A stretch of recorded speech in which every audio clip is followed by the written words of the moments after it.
Hello and welcome to the Hutchinson County podcast. We are on location with former Hutchinson County Sheriff Blaik Kemp. Blake, how you doing today? I'm doing very well. How are you, my friend? I know we've done an interview before. It was back in 2023, and that night after the podcast we done, you actually were involved in a high-speed pursuit chasing a female from Borger to Panhandle. Can I tell everybody about how that was? Man, it was wild. I had assisted a couple of the other guys on a traffic stop that they had going on, and as I was leaving the traffic stop, I was coming down West Wilson, headed towards the border proper area, and there was a vehicle that came up the wrong way from 1559. It was approaching the wrong way on the highway, and so I attempted to make a traffic stop on it and got it pulled over.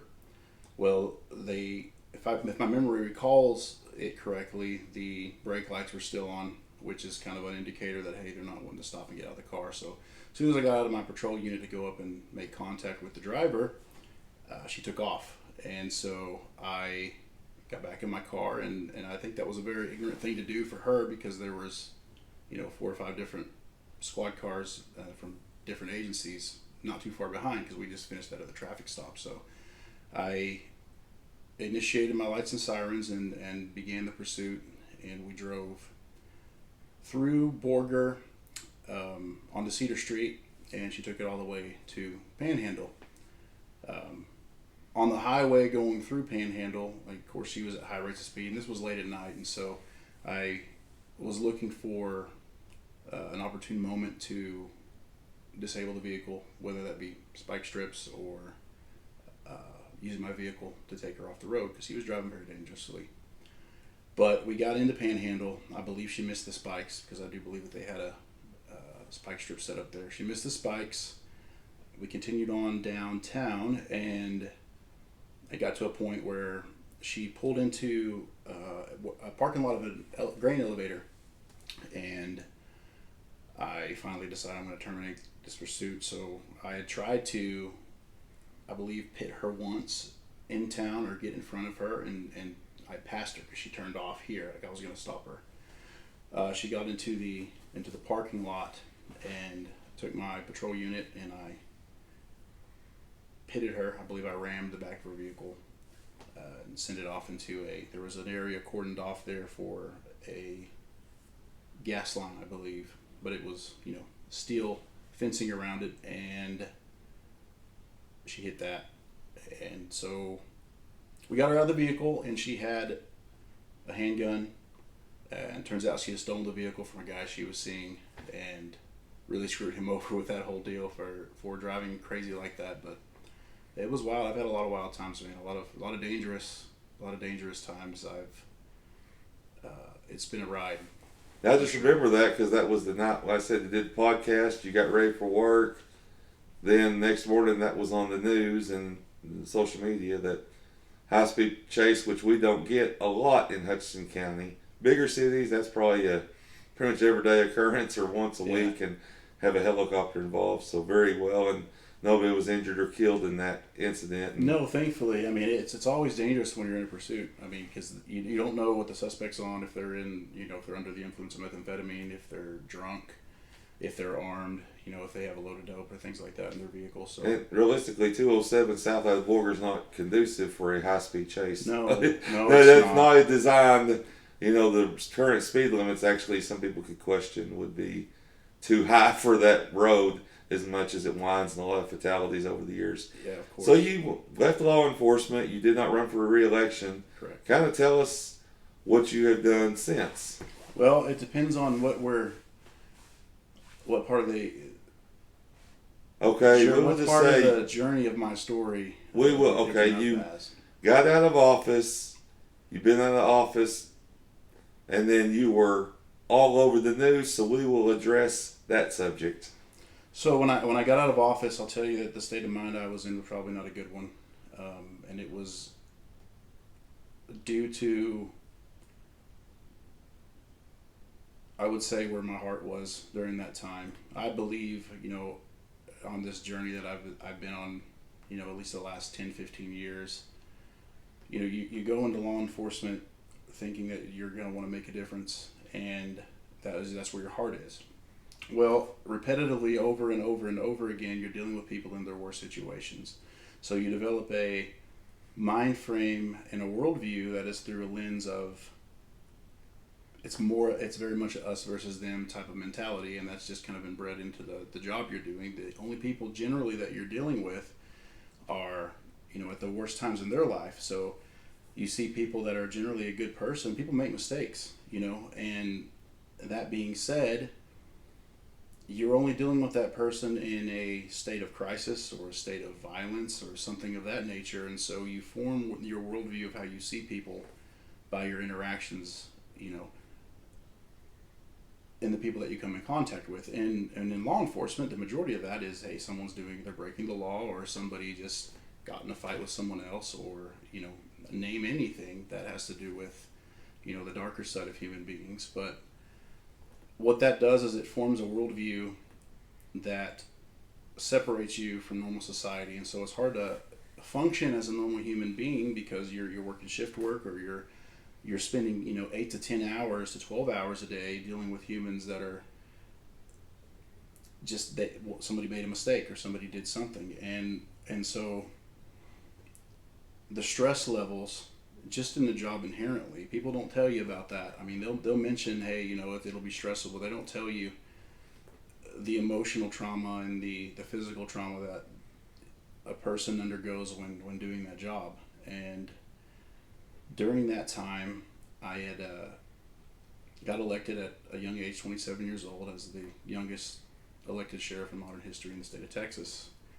Things were going great, and I was really hard on the narcotics in our community, and it was because I deducted that the majority of crimes against people were a root issue based in addiction of methamphetamine. A lot of those things revolved around that, and that's where my focus was. I started a SWAT team. We put a lot of bad people in jail, and really did what we could to clean up our county. And then about 2 years into it, I went through a really, really rough divorce, and people don't really understand. I guess plenty of people have been through divorce. I would say the majority of people, not everyone, but there are plenty of people that have been through divorce or had a very heartbroken relationship that really takes a toll on them. When you go through that in the position that you're in, in my case, I was over an entire law enforcement agency. During that time, I was unhealthy. I was a little bit heavier. I wasn't taking care of my body, and I had a lot of stress, not only from being a peace officer for 10 years, which does compile, and you don't think about that. It subconsciously does something to your mind and your body, because the dopamine reaction, the adrenaline that you're constantly used to, that'll take a toll on you as well. So you add that stress in on top of the stress of being over an entire agency, managing a multi-million-dollar budget, and then dealing with people that already don't like you. I caught a lot of hell when I ran for office. There was a lot of people saying things that were not true. There were people that were spreading hatred and spreading lies, and I, kind of became a target from the very get-go. So, you compound all those, and you take all of those things into consideration, and you add in a very traumatic divorce and a breaking up of the family. Do you want to just start this over and we'll go back time in office and not talk about the pursuit and then go on, or are you good with this? No, I'm good with everything. So, all right, yeah, we're just kind of doing a real reset here, mid-reset, so we'll let Blaik continue on. I'm sorry to interrupt, but we will carry on. Yeah, I lost my spot. About the job and the stress and Yeah. everything. Yeah, so, and I really think it's important that the public knows what law enforcement officers go to and go through. And I really think that if they could see the perspective,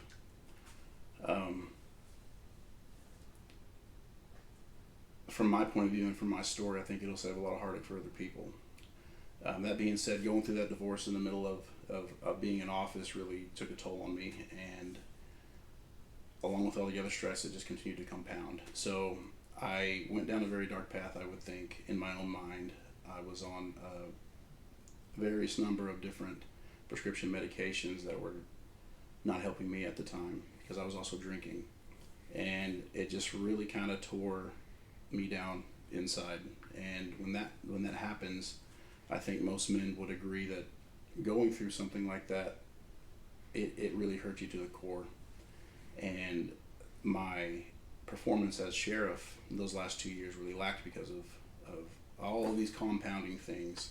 You know, and on top of this, at the end of my paychecks, I didn't have very much money left over, so I started doing construction as well, and that took a lot of my time as well. And so, looking back, I could see where my priorities.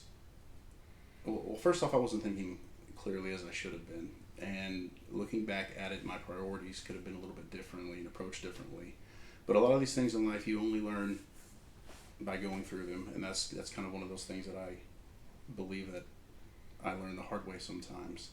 So that's kind of the mind frame I was in getting out of office. I had felt like I had failed my community the last 2 years. I'd felt like I had let my officers and my deputies down.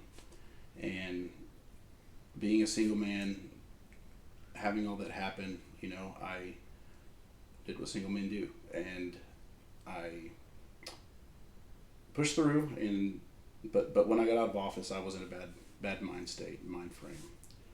And so fast forward to about 4 months from there, I was working at the text line marshal's office as a deputy, and I was driving to work one day, and I got a text message from DPS CID, and they said they asked me if I could bring some evidence to Clayton, New Mexico, when I was heading up the text line, because it's not far from there, and I agreed.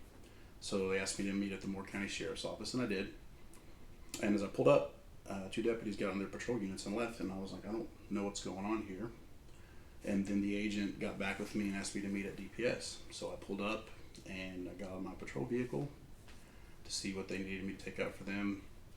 And I believe 3 troopers and a CID agent, something of that nature. There were a few guys that came out, and they had their heavy vests on, at least one of them did, and advised me that I had a warrant from 2023 and for stalking. And they proceeded to disarm me while I was in my uniform and arrest me. From there, I took me to the Moore County Jail, where I was, dressed out like any other inmate would be dressed out before being taken into intake and custody at the jail. During that time, I answered the questionnaire and all those things. I was not suicidal whatsoever, and I had no suicidal ideation of that. That was one of the questions that actually come up, that vest you had on, but I know you had told me that I was in full uniform when I was approached this. Correct. So I had no clothes. That's kind of what Moore County provided you. I guess it's a suicide vest. I don't know. It's just some kind of odd medieval looking thing. Yeah. They put it on me, and I'm like, is this a suicide smock? And they're like, yeah, it's the policy. And I'm like, okay. Well, I wasn't suicidal, number one, and I sat in jail for a while, waiting on the judge to come arraign me. And during this time, I worked for a bonding agency as well. I was doing bounty hunting work for them, and so I had to call, in essence, my own boss to come and post bail for me. And I'll tell you, that was probably the lowest part of my life that I'd ever been in, is after going through that. And I knew this whole time that I didn't do what I was accused of doing. But the problem is, if you're in politics or you do anything that stands out, there are going to be people that are angry with you about it. And you make yourself a target. And my lifestyle that I had back then, my personal lifestyle, wasn't the greatest as well. And I was also very angry at women back then because of my divorce and all the other things that were going on. So there's a whole hurricane of things going on during this time that most people don't know about. And so I got out of jail, and I got in the car, and I was like, when this hits the news, it's going to be bad. And they're like, it's already hit the news. And the amount of posts that were out there, I mean, the news organizations had picked it. Looked to me, from what I could see, that these things had already been kind of put in place and planned out for this, because the time they got the story out, the details that they had, and the way that they put it out, it was just kind of, it was weird to me. I've spent years and years reading people on the side of the road doing interdiction and things of that nature, and I just have this feeling sometimes when something's up and when something deeper is going on. So it seems like, just on my perspective, news is so instantaneous. If it's a public figure, it's out there very fast with a bunch of information, and Yeah. it's like it's maybe a network already kind of set. Not saying that's your case, but instantaneous. If somebody prominent or public figure gets in trouble, that it's released within probably an hour of them even being arrested and out everywhere. But your case, but I'll let you go ahead and continue on that. Just kind of my perspective of what I've seen in the past with public figures and getting in trouble with the law. Absolutely, and any time if you want to interject and ask questions, that's wonderful. I tend to start talking and then It's all good. keep talking, but I went through that issue, and then shortly after that, things started to really go wrong. I lost my peace officer license temporarily during that time. My private security license was also put on hold. Started to fall behind on bills. Of course, I've been in law enforcement for 10 years, and that was my main income base. The construction was doing well at one point, and I kind of just slowed it down because I don't want to do it the rest of my life, because it hurts. It's hard on the body to do those things, but I've done a lot of work for people, and I enjoy it. But at that time, that wasn't my main income producing business. And me and my family, I'm very careful about what I put out about my family and things of that nature. I don't post much at all or give much information, because there are a lot of people that don't like me, and I think people need to mind their own business sometimes, and I like to keep things private. But there were a lot of things going on with my family, and my car got repoed. I got behind on child support and bills. Like, my whole life just totally, for lack of a better term, went to shit. And that was probably the most lowest difficult part of my life at that point. But I have to say one thing, that if it wasn't for my faith in Christ, if it wasn't for my faith in Him, and Him coming down to the lowest part of my life and picking me up, I probably wouldn't be here today. It's hard to explain the emotional trauma of being falsely accused of something you did not do, having it blasted everywhere for everyone to judge. Some of the hateful things that were said about me by people locally. It just people come out of the woodwork because there's a spectacle.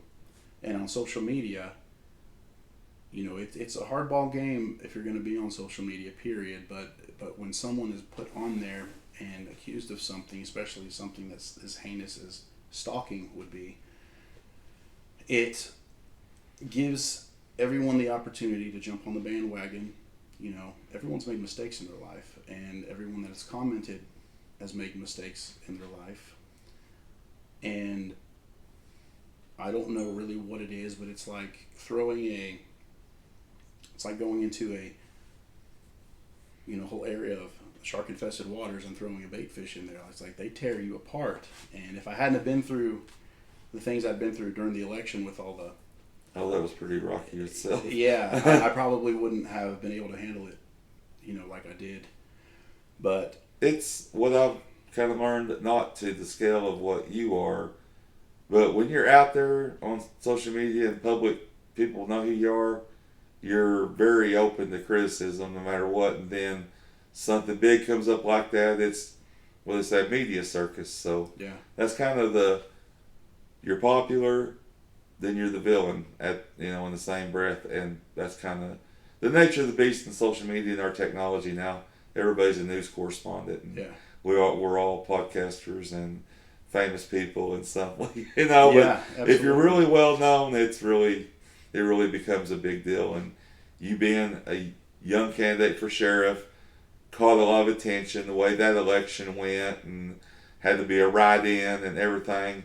that was a bunch of stuff there, and then you're on the map. Everybody knows who you are, and then news breaks like that. It's big story, you know, pretty much whole Texas Panhandle. Yeah, absolutely. I mean, you have the rise and then the complete and total fall. Yes. It's very hard going from being, the head of an agency and over all these things and going from that to, the complete opposite on the scale of what people think. And it's difficult to deal with that and to process that. But I will say that during my time in office, I did let pride and arrogance have a place in my life, because I built myself up on my own accomplishments of what I thought that I was doing and what I thought that I had built, instead of recognizing that the position that I was placed in at the time was because God put me there for a purpose and a reason to forward what He would have, to make positive change into our community. And at some point, I made it about me. I started modeling during this time. I'm a part of Diane Dick Legends from Amarillo, her I know modeling our agency. other interview, we actually talked about that, and you were trying to do a clothing line of certain things and everything. Yeah. I mean, anybody in that position, I mean, a lot of people in your late 20s put thrust in that. It happened to a lot of us to be full of ourselves. I mean, for sure. I mean, anybody just look at all the attention I get. Look at this. I'm gonna do this, do that. I'm a big badass and all that stuff. So Yeah. Totally understand it. Yeah, I think that there's perspective. there's a fine line between being proud of the work that you do, being proud of being in shape, being proud of dressing well, and being on point, and being entrepreneurial in your spirit and what you're doing, and letting it go too far to where you're the center of your own world. And that is a road to self-destruction, and I walked that road. And I will tell you that although the arrest happened and it was the worst time of my life, maybe that's what was needed at that time for God to get a hold of me. And I realized that you can have all these things, nice vehicles, you can have plenty of opportunity to date women, you can really have money and power, but in the blink of an eye it can go away, and what you're left with is what's on the inside of you and your values. And if you're not standing on a firm foundation, you're going to sink when that happens. And that's what happened to me. And I will tell you, from that time in early 2025 till probably up until, well, it's always a continuous process, but God took me and broke me down to the very core of who I am, made me realize that I can't do this on my own and make things work the way that I want to make it work, and that it has to be Him. And it was a fight, man. I'll tell you, I fought for months and months and months, because I had so many things that I wanted to hold on to, selfish desires, things that I was doing that I wanted to keep, because it was me. This is who I am. This is my identity. I'm this big masculine guy, and I do what I want when I want, and that was my attitude. And I will tell you what, He humbled me in ways that I hope other people never get humbled, because that's a very rough journey to go through. But I will say that what He did is He took me down, He picked me up, He rebuilt me and showed me who I am in Him and what my purpose is on this earth. And like I said, it was a fight, and it was a month's fight, but He kept working with me. He kept helping me. I'd make mistakes, He'd pick me back up. And finally, it took me surrendering everything I had to Him and giving everything to Him and saying, look, I can't do this on my own. I'm miserable. I tried to live my life on my own. I tried to do all the other things, and they weren't fulfilling me. And what it really took was me surrendering and giving it to Him. And He's transformed, so many areas of my life. He's picked me back up. And, last week so during this time, let me back up a little bit.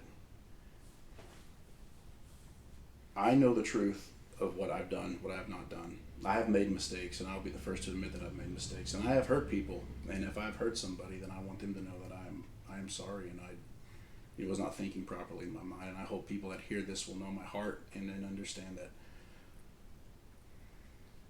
people that are hurt other people. And for someone's actions to change, the inside of them, their heart, and the other things that they have going on the inside of them have to change so the outward thing changes. And I hope that the things that I've gone through will not only resonate with other people that may have gone through similar situations, but they'll also be a testimony to God's goodness and His grace, because I knew I was innocent. I knew I did not do what I was accused of doing. I was offered a plea deal. I denied it. I said I wanted trial. I was offered a pretrial diversion. I denied it. I said I wanted trial because I felt like that's what I needed to do. And I prayed about it, and the Lord advised He would vindicate me and that I would be okay. And I hear from Him and I listen to Him. You know, people don't realize how deep your relationship with your own Creator, who made everything around you, can be. It's very surface level nowadays what people are taught. And so I developed a very strong relationship with God during this time, and I learned to hear from Him and listen to the things that He told me to do. Sometimes He has to hit me over the head a few times to get me to do it, because I'm hard-headed and I'm human. But, I held on to faith that He was going to take care of it. And there were times where I couldn't defend myself. I couldn't come out on social media because I didn't want to hurt the case that was pending. I was told to not, so I would talk to people in person about what was going on and what the truth was, but I couldn't come out and defend myself. You can't defend yourself against thousands of people that have already made up in their mind that you're guilty of something. Court of public opinion, what they call it. Yes. Exactly. It's persecution. It doesn't matter what you do. There's going to be people that agree and people that don't agree, and sometimes people that don't agree are very nasty about it. But I got a call on Tuesday that the case had been dismissed, and there was an answer to my prayer.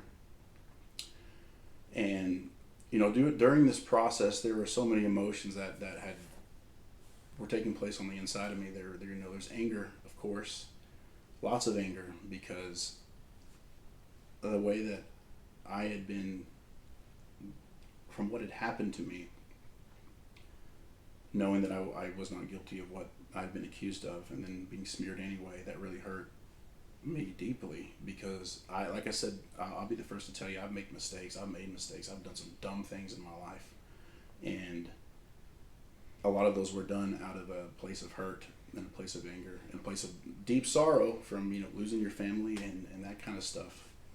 But I know what I did and I did not do, and then that really goes for anyone that gets put on any mugshot page or anything like that. I'm very careful not to judge until I know the facts and the circumstances of what it is, because things like this can happen. Yeah, the mugshot page, they say it's just for information, but you leave the comments open. You're wanting that person to get roasted. Yeah. Straight across, male, female. And I never comment on it or like or emoji or nothing. But it is informative, but I don't like the comment things, just because you're basically, whoever runs them pages, they're just wanting somebody to get roasted. Yeah. That's all it's all about. So that's just my personal take on the mugshot pages around. Yeah. I mean, it's freedom of speech, man.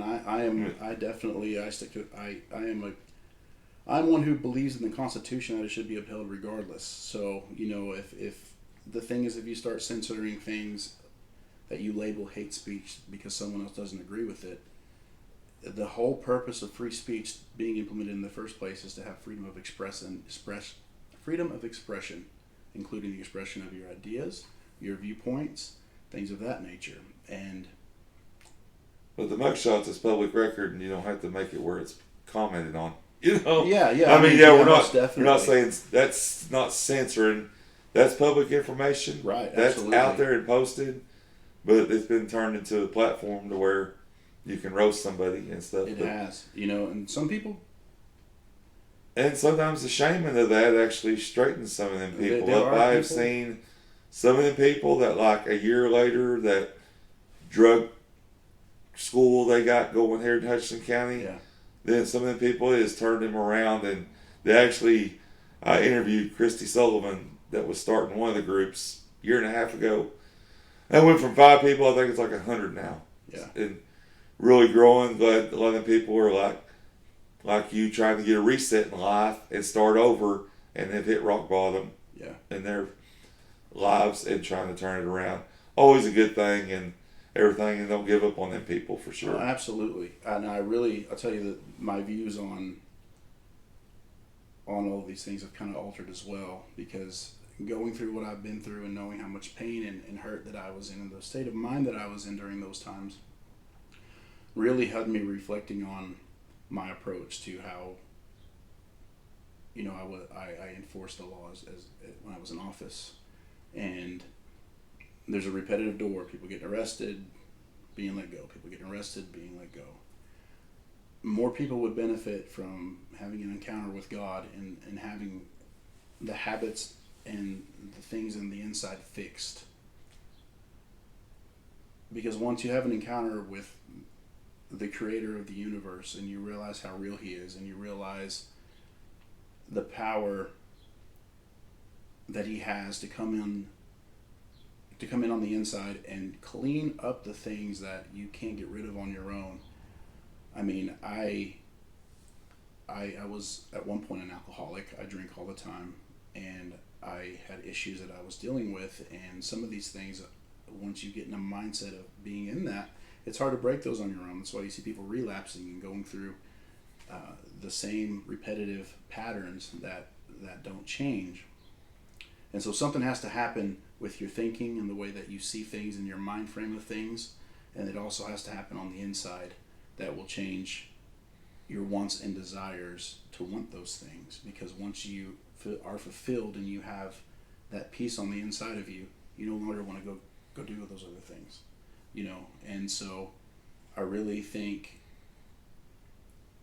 my paradigm has shifted from everyone needs to go to jail, everyone needs to be arrested, if they're doing bad stuff, they go to jail, let's be a hard ass on them, to these are human beings, these are people that have a past that was probably very traumatic, that have been through things in life that are very hard to deal with, and sometimes a coping mechanism, sometimes that are narcotics that they're using, sometimes it's alcohol. Anything can be an addiction if you're using it as a coping mechanism to deal with or to try to fulfill what's on the inside, and it never really does. And I've lived that life to an extent to where I had prescription pain medication that I will say I was addicted to, and I drinking all the time, and then having anti-anxiety medications to deal with what was going on. It was creating more and more issues internally for me. And once I surrendered it to him and asked the Lord to change me, and had a true encounter with Jesus, man, he just, there's something that happens there. And our lives aren't ours to begin with. God created all of us with a purpose and a plan and a mission that he has for us, and those are good things in life. And I think once you realize that, you do have a purpose on this earth. Every single person watching this and every single person that I come in contact with, God has a plan and a purpose for their life, and he has a calling for them if they will give their heart, and not only their heart, but just surrender it to him. I don't like religion. I like relationship, and what I have with Christ is a relationship where he helps me. He gets me through things. It's not just I sit and I pray and I hope that something happens. No, he answers my prayers and he takes care of me. And he has come through for me over and over and over again. And after what he's done with the case, after what he's done with work and things of that nature, which I'm sure we'll get into that here in a minute, but man, I have to stand as a testament for his goodness. And it was nothing that I did. It's nothing that I've done has picked me up. It was all him, and just letting him lead and guide me. And I think people need to realize that that's a real thing, and that there is hope for people that are in those places and times. So you just now touched on that. Outside of the criminal case, which has taken pretty much almost all the time you've been out of office, what have you done to earn a living since you have left office? Man, a lot of it, I've done some construction work here and there. And I will tell you that the hard part of this whole thing, when it comes to things of needs, when it pertains to your needs, good luck finding a job when you're on indictment for stalking. Good luck. Who's going to hire somebody that is under indictment and hasn't been, the case hasn't been concluded for that? You type my name into Google and you see my mugshot post up everywhere, and you see, different stories, different narratives, and then all the comments underneath it. So it was a struggle for quite a while to find work, and my wife as well. She also got attacked about the same time, and that's her story to tell. But we were in a very bad spot. My Challenger got repoed, like I said earlier. There were times where I'm like, I don't know how we're going to pay the bills. But somehow, God always comes through. He's always provided for us. So I continue to do some construction work here and there. But of course, I couldn't do law enforcement or the bounty hunting anymore. So that's pretty much all I had. And I'll tell you, man, it was heartbreaking and very agonizing after all of that happened. You put yourself in a little shell because you don't want to go outside because you think everyone hates you. But there have been friends that have stuck by my side that believe the best out of me, and my family and my church family that were there for me to go through these things, and they really helped me through it. And I just want to shout out to them, and I'm very, very thankful for the people that stuck by my side. There were people I thought were my friends that never checked on me, never made sure I was good, because that's something that, there are a lot of law enforcement officers that when that happens, they do end up committing suicide, things of that nature, just because of the overwhelming pressure. Alienated, yeah. Yeah, sure. Absolutely. And so I'm very thankful to the friends, and they know who they are, and if they're watching this, they're going to know who they are, and I'm very thankful for all of them because they helped me get through things, and they believe the best out of me, and those are true friends, and the ones that didn't stick around, and the ones that joined in on the accusations or whatever, I forgive them. I forgive everyone that had a hand to play in all these things, and I want them to know, whether they want to know it or not, that I'm not going to hold anything against them because God didn't hold my own sins and my own lifestyle against me. He changed me and He took me from where I was. And that's kind of life in general. Anyway, you change jobs or something happens, you have people you made friends with at work, and so you just left the job. A lot of the people you don't talk to again, just out of you don't see them every day and all that stuff. Different cases, different scenarios, but something to throw in there. Yeah, anyway. Absolutely. Yeah, well, something like that. Yes, people, for that reason they're not going to talk to you. And in general, sometimes you leave the career, you're not going to see a lot of people again anyway or talk to them. But yeah, that's kind of, and I'm sure they'll be watching this. The people that are on both sides of the fence stuck by your side and then joined in the other stuff. Yeah. That's absolutely. Well, and a lot of the people that were my friends at the time, I had spent the last 10 years in some form or fashion working with them, hanging out with them, things of that nature. So, but that's all in the past. Back to my work. So I'd seen something about a duplex in Pampa and an investment opportunity. That's something I've come across that I've seen that you were into something else kind of doing. So we'll talk about that. Yeah, over the last couple of years, I've wanted to be an entrepreneur in entrepreneurship, and since starting my own small construction company, I saw the benefits of owning your own business and working for yourself. And I can't go back to working a 9 to 5 full time. It's not in my blood. I've got to be out doing things and aggressive about what I'm doing. My best friend and I, Blake, his name is Blake as well, Blaik Kemp. I met him at Gray County when I worked for the sheriff's office over there. We've been friends ever since. He worked for me for a while at Hutchinson County, working narcotics, but we both were like, we're kind of done with law enforcement. I was forced out. Of course, he got on his own. But, with artificial intelligence coming around, this is a new thing. And so we kind of capitalized on using AI, not just for, you can get on ChatGPT and ask it a question and it'll tell you, here's the information. That's what most people use AI for. Like a glorified Google that gives you actually more personalized information on things. What's that little glitch of mistakes every now and then? Yeah. Oh, I've been burned a couple of times. Yeah, it's definitely artificial. Yeah, you better double check on the ChatGPT from experience. You just better, ask it a question and put some information. You better a little bit double check. I did a legal document for something. 2 numbers were wrong on the whole document, but it was official and worked and actually went through the process. Then they got checked. two numbers were wrong and had to start the whole process over. Yeah. And it's just a description of a property. Yeah. The lot and the acres were off. But anyway, that's ChatGPT. Yeah, that's a good thing. So go ahead and keep elaborating about that. So. Yeah, absolutely. And a lot of those times, I mean, what AI does is it will do what you tell it to do. And so you have to be very specific about the prompts that you put in. And, you know, I've created some music with it. I've created, you know, great graphics and stuff like that. And then if it doesn't come out how I want it, I can just say, hey, change this phone number. You know, in that instance, you could have been like, hey, change this phone number to this. And it'll do it for you and keep the original document so you wouldn't have to recreate the whole thing.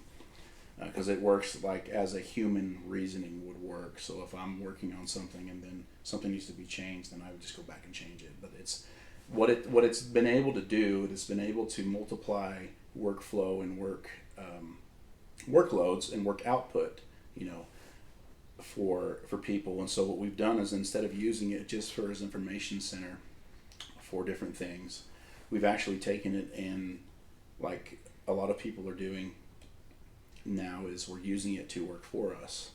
And so what we've done is there's a few different things. I mean, there's quite a few things that there's really no limits to it when you're using it. What we have done, one of the biggest things that we're proud of and that we're live with and we're onboarding people right now is we created a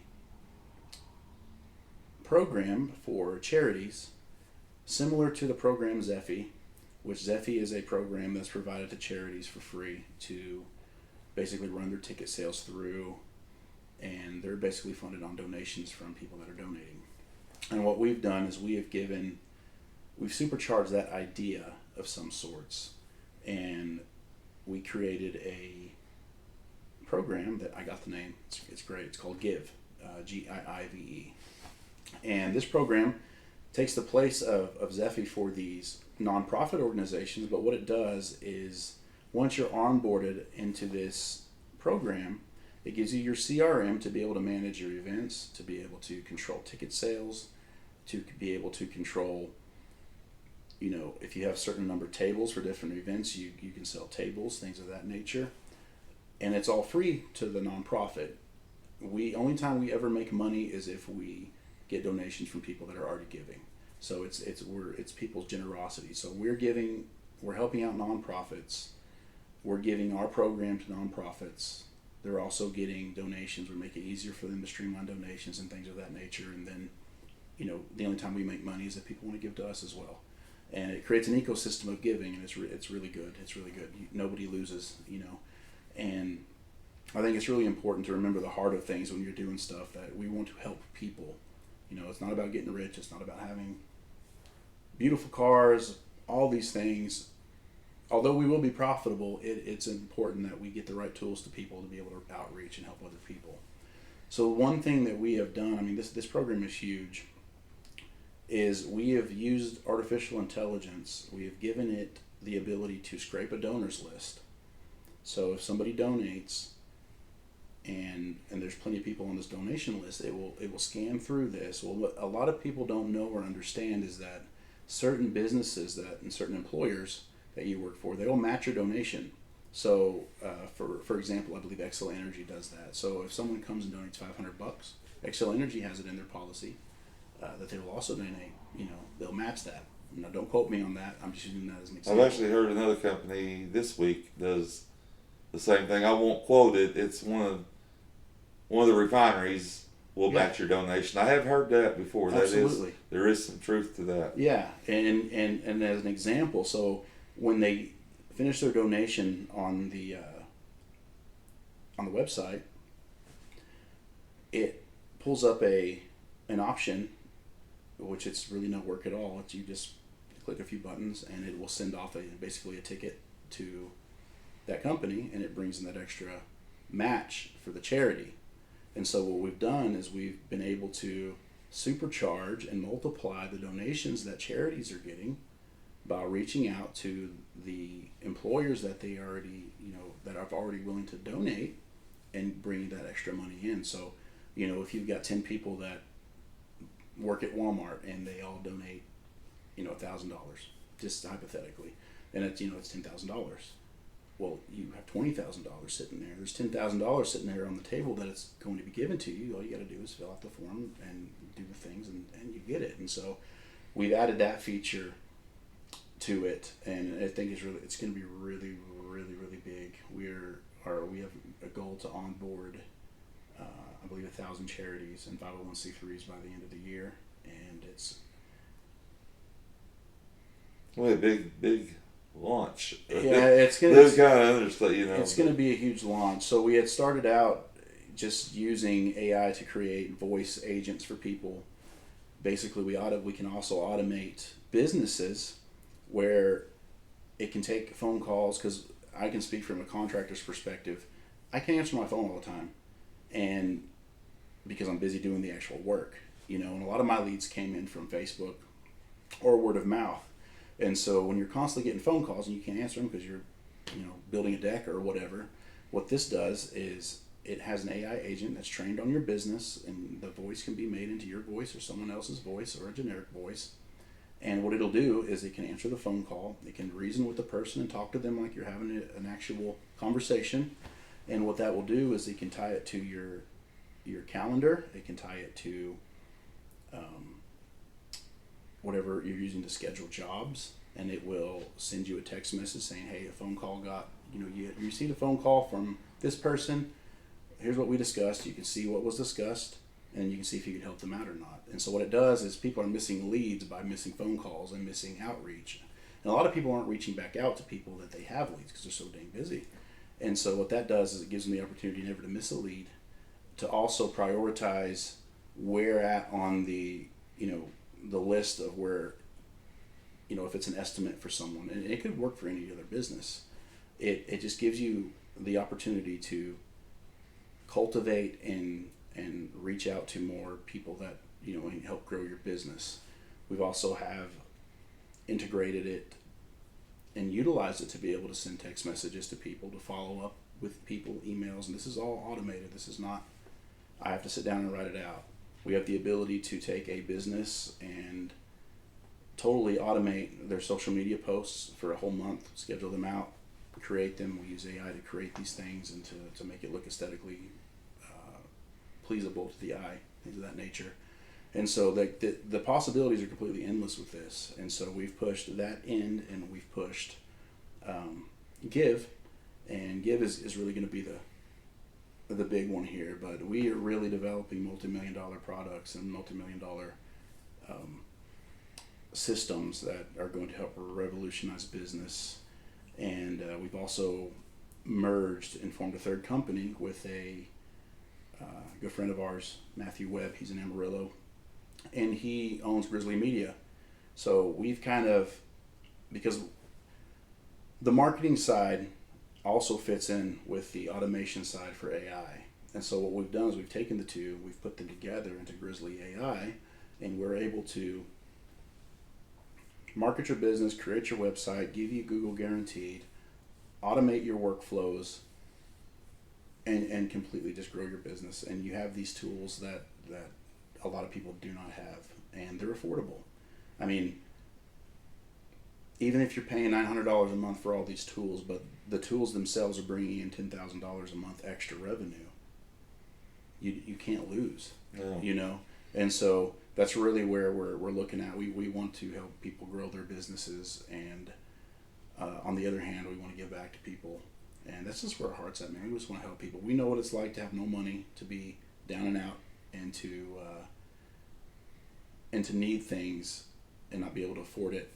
And some of these small 501c3s can't afford programs like that, so we'll just give it to them, man. It's 501c nonprofit organizations. So. Yeah, exactly. Well, Blaik, I appreciate you sitting down with me this afternoon. And is there any other final thoughts you want to tell the world while we've got you on here? Well, I'm sure further details about the whole arrest and case thing will be expounded on at a later time. But I really want to get a message out to young men, because if you look at society today, young men they need leaders that show good examples of what being a man is, and not what society is telling them that they should be. And I want the message to get through that young men need to chase purpose. They need to chase God's calling for their life. They need to stay away from chasing women. There will be a time and a place, and if your heart's in the right place, God will bring the right person. And their focus does not need to be on, let's get rich. Yes, get wealthy and become high value as a man, but seek God first and His purpose. And I'm telling you, like, everything else will fall in line. And these young men just need to know that they have a purpose, that they have a calling, and that they can make history, like I've done, here locally. Like, there are no limits, and if they'll have their priorities right and they'll get their eye set on what it needs to be set on and start pursuing the things that are going to help grow them and build them up as a man, all these other things will come to them. And I think it's important that they that's where their focus should be. Well, I would say for both sexes, don't be buying into these influencers on TikTok, Instagram, because then honestly, the people don't have your best interest at heart. And that's not. It's like other stuff that's out there. It's not real. That's just not the way to go. Don't idolize these influencers. They're just basically out to make money, and the numbers get them money. So just to be aware of, even both men and women. Yeah. Don't buy into these. I mean, they're fun to watch it and the cat videos and all this other stuff, but don't build your life around what a certain influencer says and does. That's just not. It works for them and they make money off of it, but have your own style and be your own person.